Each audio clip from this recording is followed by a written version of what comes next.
बहुत बहुत धन्यवाद कि आप लोग इतनी तादाद में समय निकाल कर यहाँ आए हैं। क्योंकि यही रखो, बात मुसलमानों के नजरिए से खत्म हुई है तो वहीं से शुरू कर लेते हैं। भाई साहब ने एक सवाल पूछा कि आपने कहा कि मुसलमानों की कोई जरूरत नहीं है सत्ता में आने के लिए। मैं भी फिर से दोहरा देता हूँ, इसको भी फिर वायरल कर लीजिएगा कि सत्ता में आने के लिए मुसलमानों की कोई जरूरत नहीं है। और ये सिर्फ हम नहीं कह रहे, अगर आप ऑब्जेक्टिवली भी देखिएगा तो आज भाजपा सत्ता में है। भाजपा तो मुसलमान भाजपा को वोट नहीं देता है, तो मुसलमान की क्या जरूरत है। लेकिन मुसलमानों की जरूरत व्यवस्था को परिवर्तित करने के लिए है। सिर्फ वोट लेकर सत्ता में आना हो तो आपने अपनी दशा खुद वोट बैंक की बना ली है। उसके बाद आप आकर रोते हैं कि भैया मुसलमान को तो ठग लिया, हमको तो हमारे साथ तो नाइंसाफी हो गई। अब भाई साहब को देखिए, भाई साहब ने कहा कि भाई आप पर कैसे भरोसा कर लें, आप भाजपा के बी टीम हैं, ऐसा लोग बताते हैं। इनको ये भी बहुत चिंता है कि मेरे पास पैसा कहाँ से आता है। मेरे भाई, आज से पहले तो जनसुराज नहीं था। 30 वर्ष से आप निश्चिंत होकर बिना किसी के झांसे में आए हुए आपने लालटेन को ही वोट दिया, किसी ने आपका वोट नहीं काटा। तो 30 वर्ष में आप कितने बार भाजपा को हरा पाए ये बता दीजिए। 30 वर्ष में आपने अपने बच्चों का क्या कर लिया वो बता दीजिए। कितनी आपको राजनीतिक भागीदारी मिल गई है वो बता दीजिए। भाई, कोई किसी को वोट क्यों देता? वोट देने की 3 ही वजह है। या तो आप अपना विकास करना चाहते हैं, दूसरा आप राजनीतिक भागीदारी चाहते हैं, तीसरा आप अपने राजनीतिक विरोधी को हराना चाहते हैं। आप तो बड़े समझदार लोग हैं। इन तीनों नजरिए से आप जरा अपने 30 वर्ष के अपनी समझ और अपने वोट देने की प्रवृत्ति को जांच लीजिए। तो मेरे भाई, विकास का हालत ये है कि हमको कहने की जरूरत नहीं है, सच्चर कमेटी पढ़ने की जरूरत नहीं है। आप खुद जानते हैं कि बिहार में दलितों के बाद अगर सबसे ज्यादा कोई गरीब, बदहाल, फटेहाल है तो मुसलमान ही है। तो 30 वर्ष से तो आपको विकास तो नहीं मिला है, इस पर तो कोई बहस नहीं कीजिएगा। दूसरा, अब आ जाइए राजनीतिक भागीदारी की बात। तो भैया, आप लोग राजद को वोट देते हैं। आपके आबादी के हिसाब से बिहार में आपको 40 विधायक आपका होना चाहिए, है 19 सारे दल मिलाकर, जिसको आप सेकुलर कह रहे हैं। सारे सेकुलर दल मिलाकर 19 विधायक हैं। कुछ जो मुसलमान हैं वो उसकी चर्चा भी करते हैं और बड़ा इस पर चिंता जाहिर करते हैं। मैं आपको बता रहा हूं, ये चिंता का कारण ही नहीं है। चिंता इसलिए नहीं है, 19 विधायक आपका इसलिए है क्योंकि आपको दलों ने टिकट नहीं दिया, जिसको आप सेकुलर दल अपना दल कहते हैं। चिंता का कारण क्या है वो आपको बता देते हैं। आबादी के हिसाब से बिहार में 1650 मुखिया मुसलमान होना चाहिए। आबादी के हिसाब से 1650 मुखिया और सरपंच मुसलमान होने चाहिए। 1200 से कम मुखिया ही इस राज्य में मुसलमान से आते हैं। आबादी के हिसाब से 27,500 वार्ड सदस्य मुसलमान होना चाहिए। 11,000 से कम मुसलमान ही वार्ड सदस्य हैं। अब आप हमको जवाब दे दीजिए कि आपके बच्चे, आपके समाज के लोग वो क्यों नहीं मुखिया लड़े, वो वार्ड सदस्य क्यों नहीं बने? भाई, उनको किसने रोका था?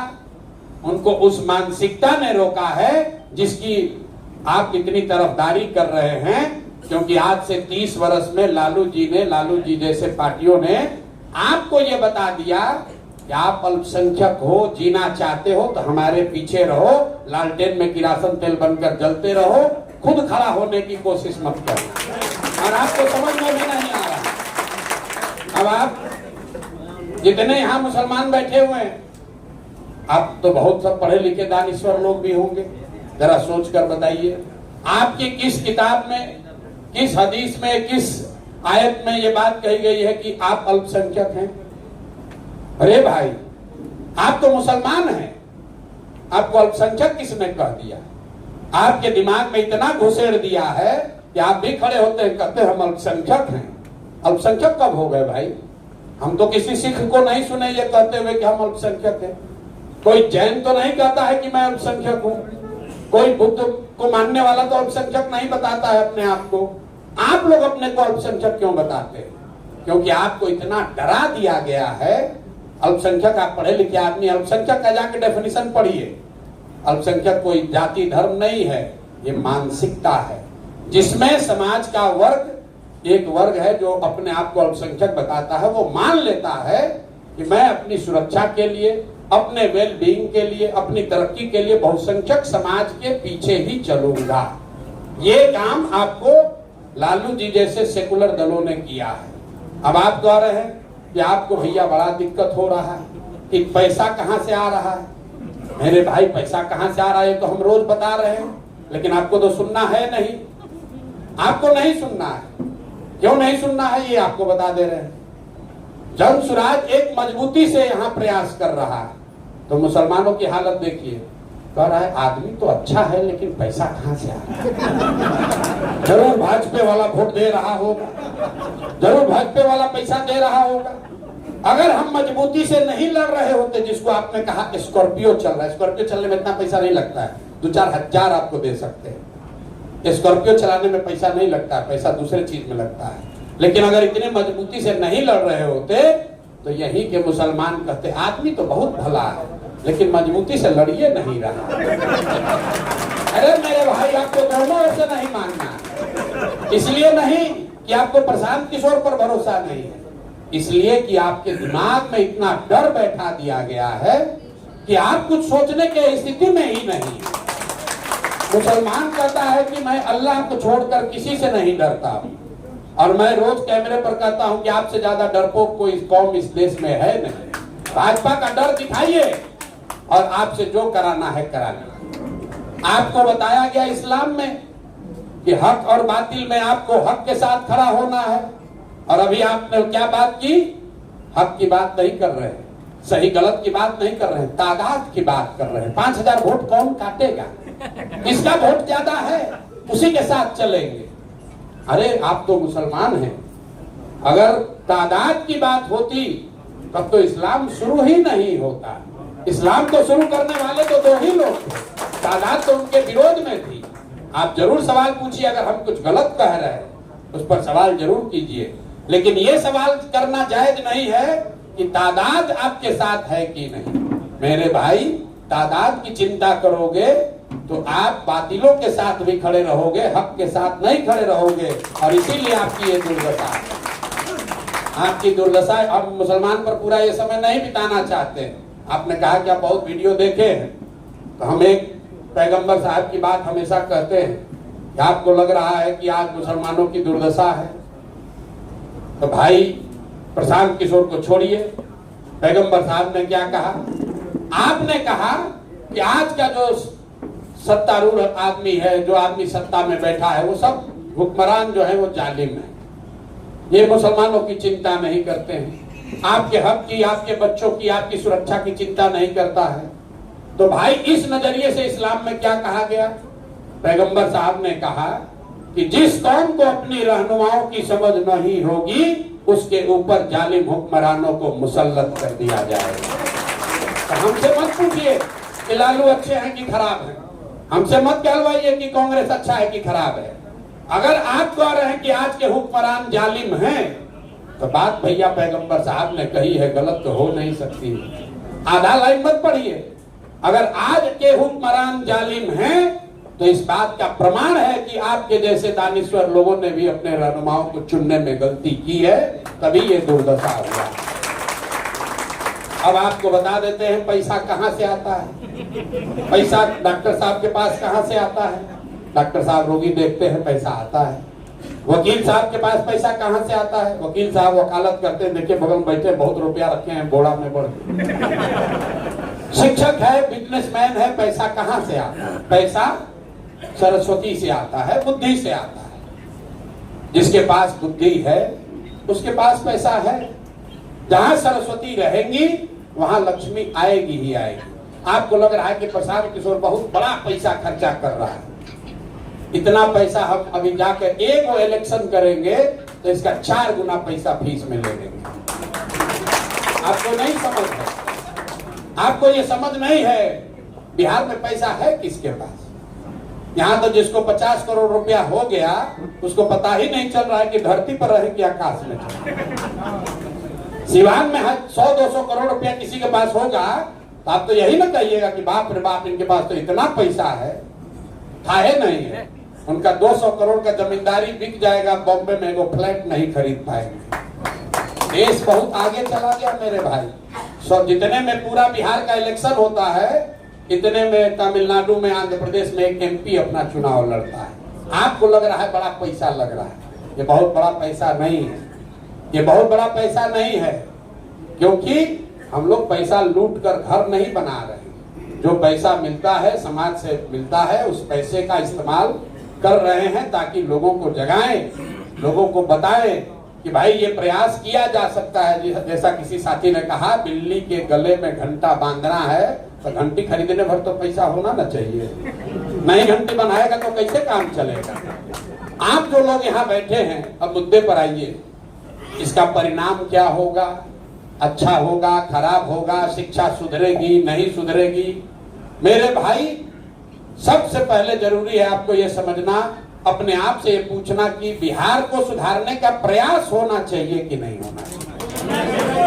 हम आपसे सवाल उत्तर नहीं पूछ रहे, आपको अपने आप से जाकर घर में पूछना है कि भाई बिहार को सुधारने का प्रयास होना चाहिए कि नहीं होना चाहिए। आज हो या 10 वर्ष के बाद हो, प्रयास आप करें या हम करें, करना तो किसी न किसी बिहार के ही आदमी को पड़ेगा, कोई दूसरा आकर करने वाला नहीं है। अब यहाँ बहुत हिंदू साथी बैठे हुए हैं, हम लोग महाभारत में अभिमन्यु की कथा पढ़ते हैं। अभिमन्यु की कहानी आप लोग भी सुने होंगे। कथाओं में ऐसा कहा गया है कि चक्रव्यूह को भेदने के लिए अभिमन्यु गए और 6 दरवाजा तोड़ने के बाद 7वें दरवाजे पर सबने उनको घेर कर मार दिया। लेकिन इतिहास में आज भी अभिमन्यु के शौर्य की चर्चा होती है, उनके प्रयास की चर्चा होती है, उनको घेर कर मारने वाले का बात कोई नहीं करता। तो हम लोग काम कर रहे हैं, हमें मालूम है कि ये बहुत कठिन काम है, हम इतने बड़े बेवकूफ नहीं है कि हमें ये नहीं मालूम है कि ये बहुत कठिन है, लेकिन कठिन है इसलिए हमें करना है, कोई दूसरा नहीं करेगा इसलिए हम कर रहे हैं। किसी की हिम्मत नहीं पड़ रही है इसलिए हम हिम्मत उठा बल लगाकर कर रहे हैं। और इसको करने में अगर हमारा सब कुछ खत्म भी हो जाए तो भी हमें इसका कोई अफसोस नहीं है। हमको MLA MP बनने की इतनी इच्छा नहीं है। MLA MP बनकर, मंत्री बनकर जितना पैसा, नाम, शोहरत, पावर आप ले सकते हैं उससे बहुत ज्यादा ऊपर वाले ने हमको दिया हुआ है। अभिमान नहीं है, बहुत ज्यादा दिया हुआ है। सब छोड़कर आए हैं, इसलिए आए हैं कि समझते हैं कि इस मिट्टी का कर्ज है, इसको अदा करना है। हमारे दादा यहाँ बैलगाड़ी चलाते थे, बाबूजी हमारे डॉक्टर थे, यहीं सरकारी विद्यालय में हम लोग पढ़कर शुरू किए।